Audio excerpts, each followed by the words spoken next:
iRacing's virtual Charlotte Motor Speedway, we say good evening, sim racing fans, and welcome to round 7 of the 2025 eNASCAR Coca-Cola iRacing Series.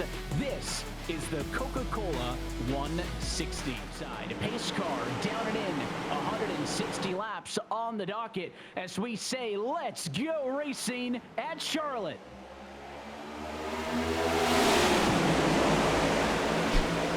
Look how rambunctious things are getting inside this top 5. Grant Bolin, the great moves up for the Kansas City Pioneer Chevrolet, and a driver like Bolin who hasn't really succeeded as much to start 2025. He's up 18 to begin this race. Taylor Hurst is finally back in this group after falling off a bit from the tire wear. He's starting to plateau and get right back into the action. And look at all 4 of these drivers, all of them up to 24 degrees of banking. I nearly saw Salas in the outside wall.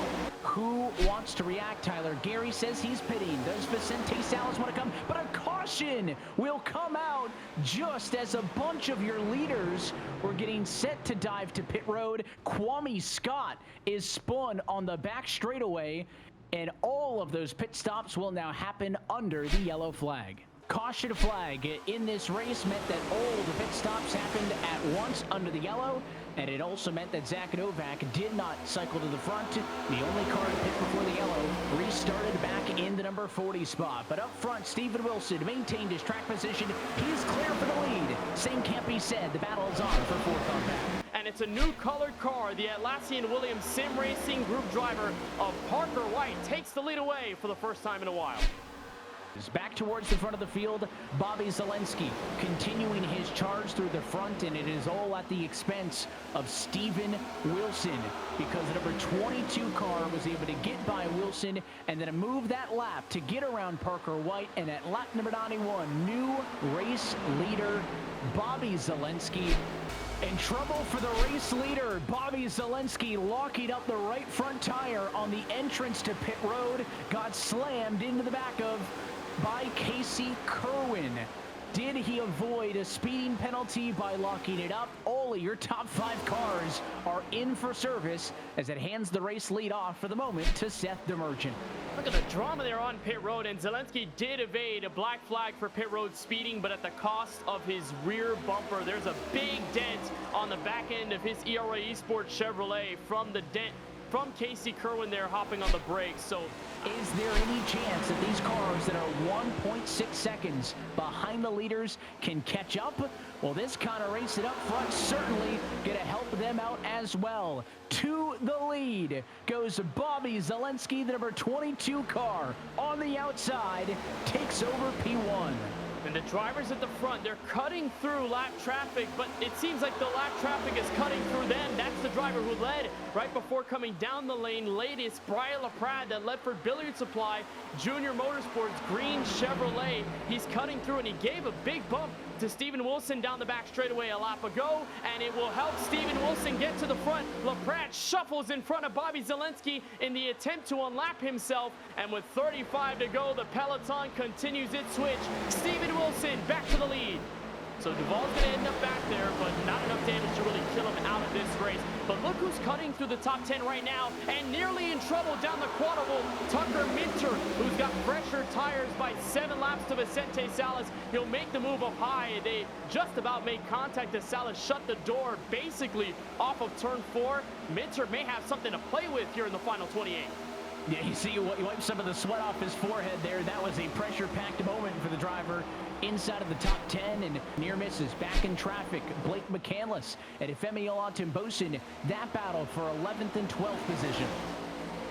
It's starting to get real chippy here, though, because you look at old tires and how much things will change. Look at Bowden slaying shot to the inside. A wonderful move off of turn 2, and he may just get a 2-for-1 here off of the final corner. He'll stay put, the right front screaming for grip, staying in front of McCandless. He's loose out of 4. He'll skip through the turf, and it's a near miss again between these 3. Colin Bowden getting moved barely out of line off turn 4, and now here comes the rest of the pack. Guest, Lowe, and Salas in the mix. Therefore, they are using up more of the good in those Goodyear tires than he has by being able to run his optimal line. Number 2, he pitted later than all of the cars in front of him. His tires are 5 laps newer than 2 drivers 0.6 faster than the others. So is that enough of an advantage for Tucker Minter to be able to make this thing happen? The lead four lined up on the outside. Minter goes to the bottom, seeking the race lead. Through the last lap, Minter was nearly half a second faster than the front four, but the only problem is now he doesn't have a wide track to use, and he's got to stay at the very inside to where he's made his money at points, but now he's going to get fought with, and here comes Curran, battle of the inside. They'll make it door-to-door for 2 rows deep, while Wilson watches with bated breath right behind. It'll be 14 laps to go when they cross the stripe next, and Minter can easily plateau. He's got to be very careful and tiptoe through the traffic if he wants to make it out. Over Kerwin as he shakes that challenge by the number 24 car. Again, those lead four working the top. Kerwin can't get down. 3 wide in a battle for P2 with Tucker Minter on the inside, trying to make something happen sideways off the corner. At this point of the race, it's no Avenger friends, we not homies right now inside the final 14, and Minter is trying to spearhead through them all. They're 3 wide to the inside, and now here comes Minter. Look for the lead on the bottom for the first time in a while. Wilson under heavy fire. He'll get the run out of turn 2, and may they make it 3 abreast before they get to turn 3. Kerwin thinks better of it, and Minter with the fresher tires nose ahead down the bottom, but it's not going to be an easy fight to 12 laps to go.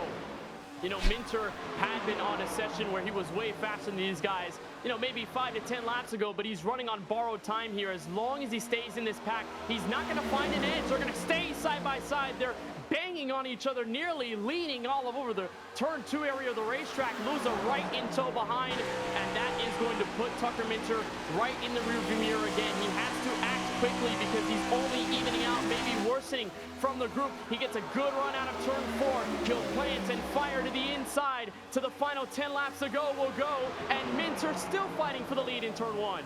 And don't look now, but Seth the Merchant has gone from 2 seconds off to just being a second off. The 97 sideways again. Just cannot get the throttle put down on the inside line. And this time he'll slide all the way to 3rd with Luza using the outside line to follow this 77 Wilson through. He wants to go for a double dipping, but he's loose that time off of the corner. And on the inside, DeMerchant, race leader at the stripe.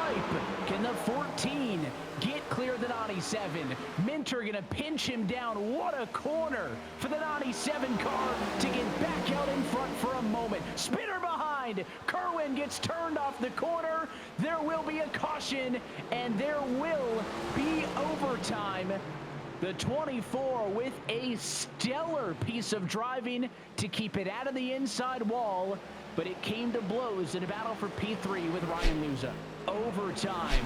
Green flag in the air. It is a great start on the inside. That top lane sputters to get going. White gonna follow through the 97. He is into the 2nd spot.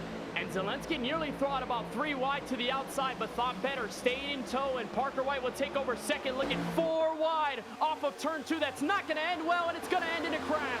Jimmy Mullis, Vicente Salas among those spinning down the back straightaway, and they are causing more behind them. Able to replicate it to the restart zone. They go. Green flag in the air. It's another good one. The 97 leads the field to turn 1. Bowling to the inside of Parker White. Side by side, P2.